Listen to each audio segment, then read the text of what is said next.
अच्छे हैं। अच्छे हैं या बहुत अच्छे हैं? बहुत अच्छे हैं। लेकिन बहुत अच्छे रहते तो इतनी धीम आवाज नहीं आती। ऐसा लग रहा है कि आप लोग बीमार हैं और डॉक्टर की आवश्यकता है ना? तो अच्छे हैं, बहुत अच्छे हैं। चलिए, बहुत बढ़िया। आपकी एनर्जी बता रही है कि आप सचमुच में बहुत अच्छे हैं और बहुत अच्छे से पढ़ाई कर रहे हैं। मम्मी पापा को, समाज को किसी भी प्रकार के अंधकार में नहीं रख रहे हैं, टीचर को भी अंधकार में नहीं रख रहे हैं, मन लगाकर पढ़ाई कर रहे हैं। और इसीलिए आपकी ये एनर्जी ये बताती है कि आप बहुत अच्छे हैं। आप लोगों में से अधिकांशतः बच्चे 10th क्लास के हैं इसमें? किस किस क्लास के हैं? 10th और 12th। 10th और 12th, 11th के नहीं है? अच्छा, तब तो आपके पास अगले वर्ष ही एक बड़ी अपॉर्चुनिटी होगी कि आप आने वाले जो बोर्ड के एग्जाम है, मैट्रिक बोर्ड का एग्जाम है, जो 10th वाले बच्चे हैं, जो 12th वाले बच्चे हैं, उनके पास आईएससी या आर्ट्स जो भी है, उनके लिए इंटर बोर्ड का एग्जाम है। उस बोर्ड में अच्छे मार्क्स के साथ उत्तीर्ण होना भी एक आपके लिए बड़ी चुनौती होगी ना? और कितना मजा आता है जब मैट्रिक बोर्ड में कोई बच्चा टॉपर बनता है, 70%, 80%, 90% मार्क्स लाता है, सर उसे सम्मानित करते हैं। कोई बड़े बड़े पदाधिकारी या नेतागण आते हैं, सम्मानित करते हैं। गवर्नर या चीफ मिनिस्टर भी आकर यदि सम्मानित करता है तो कितना आनंद आता है ना? एक कोई बच्ची थी, यहां पढ़ती थी, पूरे बिहार में 6ठा रैंक लाई थी ना। उस बच्ची को ना जाने कितना पुरस्कार मिला और बहुत ये गौरवान्वित वाला पल होता है। उन बच्चियों में से आप भी शामिल हो सकते हैं, आप भी आ सकते हैं। और ये जो खुशी होती है वो बहुत आनंदमयी खुशी होती है। लेकिन प्रश्नवाचक,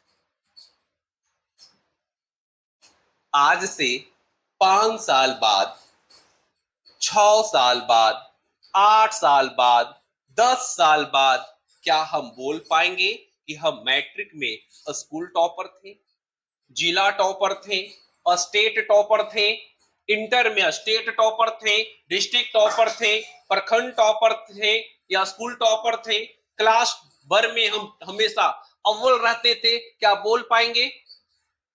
बोल पाएंगे? नहीं बोल पाएंगे। पता है क्यों? ऐसा इसलिए क्योंकि हमने बस 10th और 12th के लिए ही अपना सपना देखा। हम ये नहीं सोच पाए कि आगे हमें क्या करना है, कैसे करना है, क्या पढ़ना है, ये हम सोच ही नहीं पाए। एक भीड़ का हिस्सा बने और भीड़ का हिस्सा बनकर रह गए। हमेशा याद रखना कि रास्ते में देखने वाले सैकड़ों ऐसे विद्यार्थी मिलेंगे जिनके कंधे पर बैग होगा, लेकिन कुछ समय के बाद वे सारे विलुप्त प्राणी बन चुके होंगे। कुछ की शादियां हो चुकी होगी, कुछ लड़के कोटा में कमाने चले गए होंगे, या हो सकता है कुछ बच्चे पढ़ने भी गए हों, कुछ सूरत, कुछ मुंबई, कोई नई दिल्ली कमाने चले गए होंगे। छोटी मोटी कमाई करके अपना पेट पालना स्टार्ट कर देते हैं। क्या भगवान ने हमें इसीलिए जन्म दिया था कि यदि आपके पिताजी लेबर का काम कर रहे हैं तो हम भी लेबर का ही काम करें? बिल्कुल भी नहीं। ऐसा कोई बाप नहीं होता जो यह सोचता है कि मैं यदि दारूबाज हूं, मैं नशेड़ी हूं, तो मेरा बेटा भी दारूबाज और नशेड़ी बने। मैंने ऐसे कई एक लोगों को देखा है। वो यही चाहता है कि मेरी लाइफ बर्बाद हो गई है, लेकिन मेरा बेटा जो है ना, वो हमेशा अव्वल रहना चाहिए, उससे किसी भी प्रकार का कष्ट नहीं मिलना चाहिए। कभी कभी आप, हो सकता है कि आपके भी कोई गार्जियन नशा करते हो, और हो सकता है कि आप वैसे गार्जियन से 2-4-10 रुपया मांगते हो कॉपी कलम खरीदने के लिए, तो थोड़ी बहुत डांट भी सुननी पड़ती हो। कहते होंगे पैसा भी नहीं है और वो खुद दारू पीने के लिए पैसा निकाल लेते होंगे और आपको लगता होगा कि हमारा बाप कैसन है, फलानुआ का बाप 100-100 रुपया के कॉपी दे दे रहा है, 100-100 रुपया के कलम दे दे रहा है अपना बच्चा को, और हमको जो है 10 रुपया की भी कॉपी नहीं मिल रही है। हमेशा याद रखना, जब तक मुसीबतें नहीं आती है तब तक हम चलने का साहस अपने अंदर नहीं भर पाते हैं, और जब हमें हर सुविधाएं मिल जाती है तो हम सपने देखना भी बंद कर देते हैं, पूरा करना तो दूर की बात है। तो ऐसे बच्चे की सफलता की गारंटी ज्यादा हो जाती है जिनके घर की स्थिति बहुत दयनीय होती है। और ये हमेशा आप लोग याद रखना, गरीबी सिर्फ एक बहाना है, घर के गार्जियन का अनपढ़ होना सिर्फ एक बहाना है कि घर के लोग पढ़े लिखे नहीं है, घर में बहुत ज्यादा गरीबी है तो हम कैसे पढ़ें, क्योंकि पढ़ने के लिए पैसे नहीं अंतर आत्मा की आवश्यकता पड़ती है। यदि आपका अंतरात्मा ये कहता है कि नहीं तुम कर सकती हो, तुम कर सकते हो, तो निश्चित रूप से आप कर सकते हैं और करके आप दिखा सकते हैं। कोई पीसीएस या आईएएस अफसर जब आकाश से जमीन पर टपकता नहीं है, वो यही पढ़ता है, वो पढ़कर अपनी किस्मत को बदलता है। मुझे अच्छी तरह से याद है, ये नेहा कुमारी के बारे में कुछ लोग प्रारंभ में कहा भी करते थे, ये पता है बोलने के लिए भी सीखी थी तो जब इसकी उम्र 6 साल हुई थी, ये बोल भी नहीं पाती थी, मुंह से आवाज तक नहीं निकल पाता था। ठीक ना, इसका इलाज भी काफी हुआ, तो कुछ लोग इसे गूंगी भी कहने लगे थे, कुछ लोग ये भी कहने लगे ये कैसे निकाल सकती है, पीसीएस ऑफिसर कैसे बोल सकती है। पीसीएस अफसर एक बहुत बड़ा लेवल होता है, पीसीएस का लेवल 6 या 7 भी मिल जाता है ना तो भी एक बहुत बड़ा माना जाता है, और इसको तो पीसीएस का लेवल 9 मिला है जो कि सबसे हाईएस्ट रैंक का होता है, एसडीएम के समतुल्य होता है। एसडीएम से 2-3 नंबर से चुकी है, लेकिन खैर एक छोटे से प्रयास में यहां तक आना भी, वो भी इस तरह के समाज में रहकर, ये भी एक बहुत बड़ी उपलब्धि है।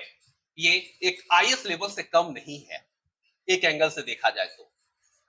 अभी तक हम लोगों की सोच रहती थी कि सर किसी भी तरह बिहार पुलिस बन जाएंगे, सर अग्निवीर की तैयारी करेंगे, सर कोई छोटा मोटा दुकान खोल लेंगे, सर मोबाइल वाला काम कर लेंगे, सर डाटा एंट्री ऑपरेटर का काम कर लेते हैं, 10-15-20 हजार तो मिल ही जाएंगे। ध्यान रखना, बड़े सपने के लिए आपको बड़ा टाइम देना पड़ता है, बड़े सपने के लिए आपको बड़ी सोच रखनी पड़ती है, और जब आपके मन में छोटी सोच आएगी तो आप बड़े सपने देख ही नहीं पाओगे, तो आप बड़े पोस्ट को कैसे अचीव कर लोगे।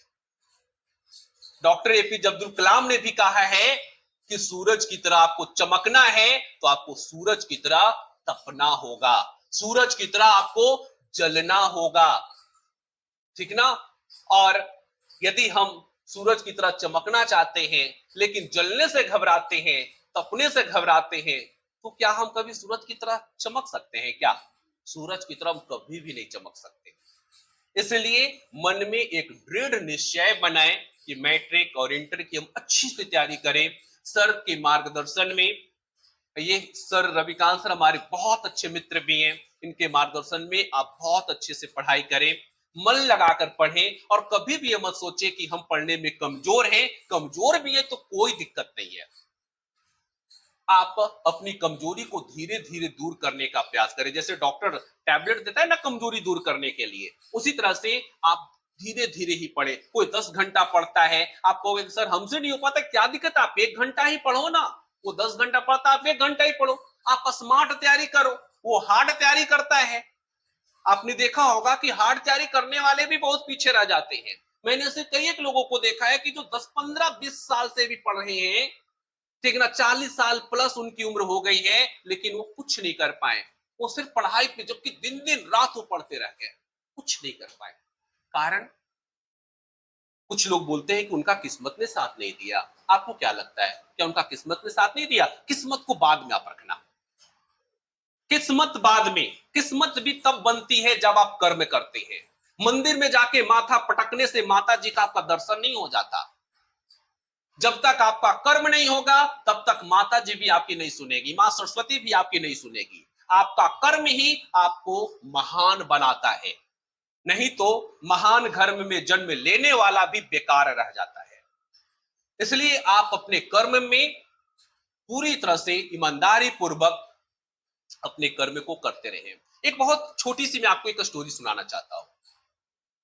एक बहुत ही गरीब परिवार में एक बाप और एक बेटा रहा करते थे। किसी भी तरह से वो अपना रोजा अ, अपना जो होता है दैनिक भत्ता का पैसा वो निकाल लेते थे। लोहा रड का दुकान था उनका।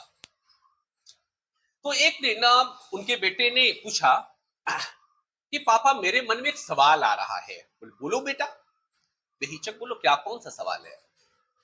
पापा, यहाँ हर वस्तु की कोई ना कोई कीमत है। जैसे आप लोहा का रड है, इसकी कोई कीमत है। कोई टायर है गाड़ी का, उसकी कीमत है। गाड़ी की कीमत है, घड़ी की कीमत है। जितनी भी वस्तुएं हैं सबकी कीमत है। क्या मनुष्य की भी कोई कीमत है? बाप ने बोला हाँ। ऐसा लेकिन सवाल क्यों कर रहे हो? पापा, मैं देखता हूं कि कोई किसी को भी मार देता है, किसी की हत्या कर देता है, किसी की गाली गलौज बक देता है, जबकि कोई मोटरसाइकिल को गाली नहीं देता, लेकिन उसकी कीमत होती है। ये इसको गाली दे देता है, क्या इसकी कीमत नहीं है? आपने तो बोला कीमत है, तो ये कैसे कीमत है? ये तो बेटा, सबकी कीमत होती है, सबकी एक समान कीमत होती है पापा। तो हाँ, जितने भी मनुष्य हैं सबकी एक जैसी ही कीमत है। कि पापा, तो किसी की इतना ज्यादा वैल्यू कैसे मिलती है, तो किसी की कम वैल्यू मिलती है? किसी को मंच पे बुलाया जाता है, किसी को बेंच पे बैठा दिया जाता है, किसी को भूया में ही बैठा दिया जाता है, और कोई रोड पे चलते हुए भिखारी होते हैं, उनको पूछा भी नहीं जाता। आपने बोला पापा सबकी समान वैल्यू है, तो इन सबकी वैल्यू अलग अलग कैसे हो गई पापा? पापा जो थे बड़ा आश्चर्य में पड़ गए, कैसा सवाल कर रहा है। चलो मैं इसका जवाब दे देता हूं। पापा ने कहा कि अच्छा ठीक है बेटा, देखो जो कोना में एक रड पड़ा हुआ है ना, उसको लेकर आना। बेटा जाता है और रड लेकर आता है, पूछता है लीजिए पापा रड। वो बोलते हैं कि ये रड की जो ये रड जो है, इसकी कीमत बताओ, कितनी इसकी कीमत होगी? तो बेटा ने कहा यही पापा लगभग 200 रुपया। तो अच्छा ठीक है। अच्छा ये बताओ कि इस रड से यदि मैं छोटे छोटे कील बना देता हूं, कील समझते हैं ना, काटी, ये छोटे छोटे मैं कील बना देता हूं, तब इसकी कीमत कितनी हो जाएगी? तो बोला कि पापा तब तो इसकी कीमत बढ़ जाएगी। कितनी हो जाएगी? पापा लगभग 1,000 रुपया के आसपास हो जाएगी।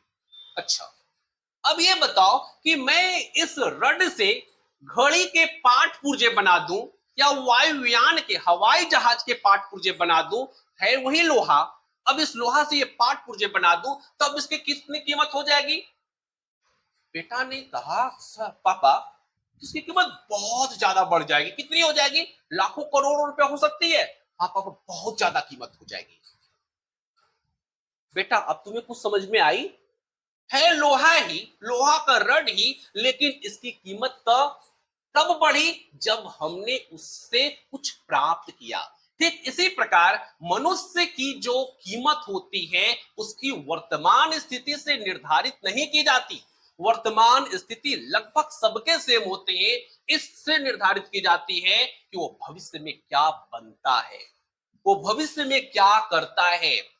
आपकी जो कीमत है सबकी सेम है। अब इसी में से कोई अच्छा कर जाता है तो सर उसको यहाँ पे बुला के पुरस्कृत करते हैं, उसकी कीमत बढ़ गई, उसने अच्छा किया।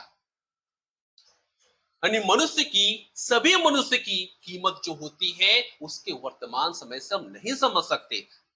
उसकी कीमत हम तभी समझ सकते हैं जब वो कुछ अच्छा करके रिप्रेजेंट करता है। मेरा कहने का मतलब बस इतना है कि आप भी पढ़ें, सर की डांट से बिल्कुल मत घबराएं। सर यदि पिटते हैं तो भी मत घबराएं।